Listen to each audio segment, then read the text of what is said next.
Hello friends, and welcome to my channel, Restaurant Recipe Recreations, a channel dedicated to teaching you how to create your favorite signature dishes from the most popular restaurants.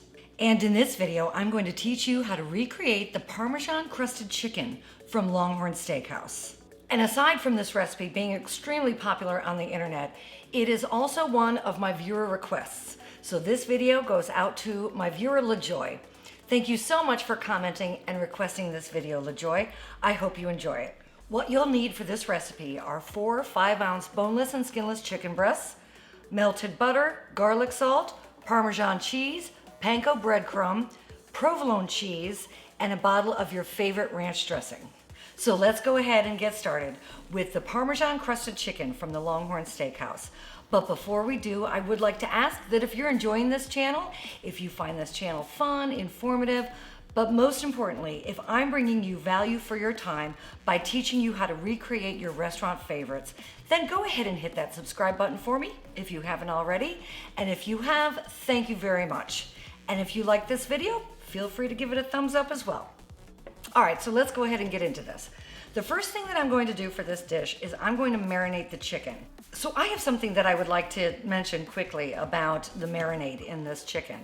Although I'm sure most of my viewers that know me regularly think, yeah, right.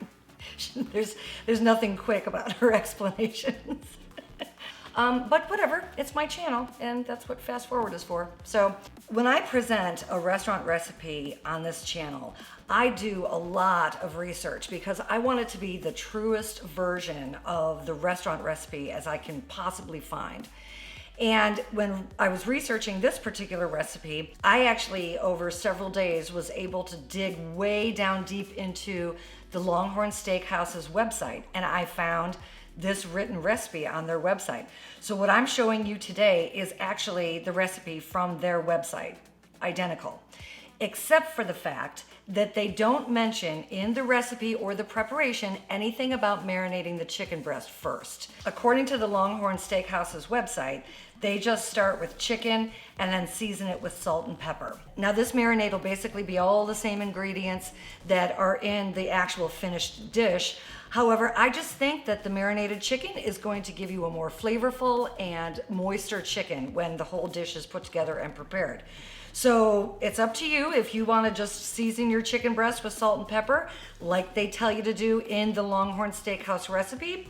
Go ahead and try that. But if you want to marinate your chicken first, which I recommend, go ahead and use this recipe and let me know how you like it. So I'm going to start with 1/2 cup of the ranch dressing, the buttermilk ranch that we're using for this recipe, the juice of 1/2 lemon, 2 tablespoons of Worcestershire sauce, 1/3 cup of extra virgin olive oil, 1 teaspoon of garlic salt, and cracked black pepper. Mix all of these ingredients around, of course, and then take 4 5-ounce chicken breasts, boneless and skinless, and just drop them in the marinade. Now that your chicken is in its marinade, put this in the refrigerator for 1 to 2 hours, and let's dive into making the ranch spread and the Parmesan crumb topping. The ranch spread couldn't be any easier. It's only 2 things. It's 1/4 cup of grated Parmesan cheese and 1/4 cup of your favorite buttermilk ranch. Obviously, I chose to use Hidden Valley Ranch because it's the most popular and I do enjoy its flavor. Mix these 2 ingredients and then just set it off to the side in the refrigerator. And now for the Parmesan crumb topping, you want 1/2 cup of panko breadcrumb, which are Japanese breadcrumbs, 1 teaspoon of garlic salt, 1/3 cup of shredded Parmesan, and 2 tablespoons of melted butter, unsalted.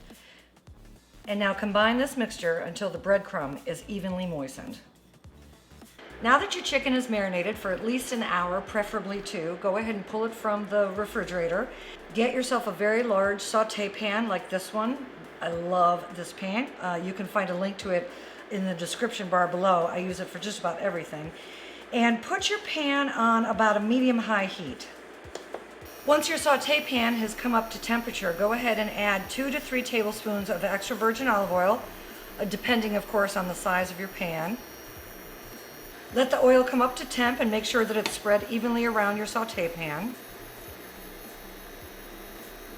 Take your chicken, knock off a little bit of the excess marinade there, and then lay it of course into your saute pan.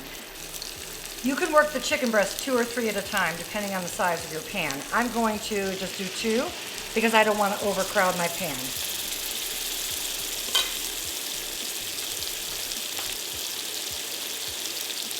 You'll want to cook each piece of your chicken for about 4 to 5 minutes on each side until the chicken is cooked all the way through to an internal temperature of 165 degrees. Once your chicken breast is a nice brown color on the one side, go ahead and flip it over and just repeat the process on the other side.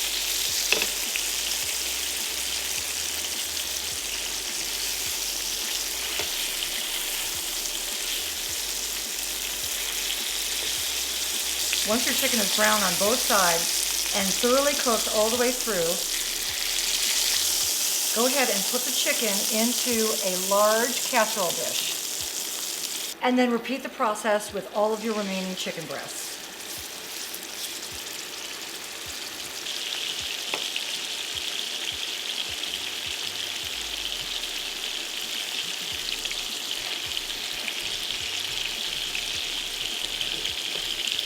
Now to finish this dish, you want to start by preheating your broiler in your oven and set the rack into the center of the oven. Now take your Parmesan ranch spread and top each one of the chicken breasts.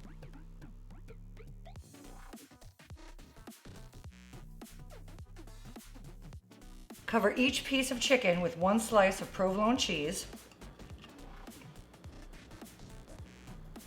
and then carefully top the provolone cheese with your crumb and Parmesan topping.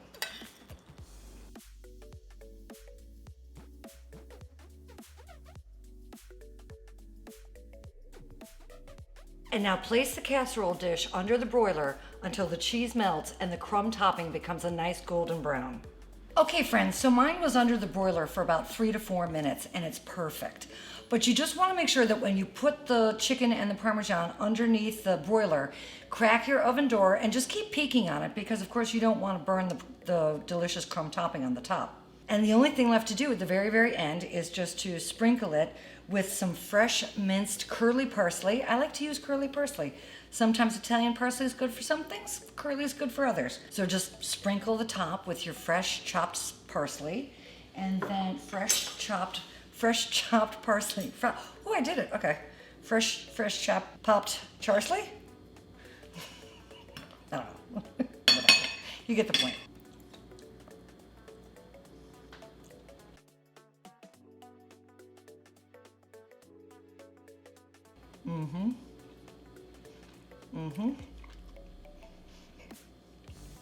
Oh yeah.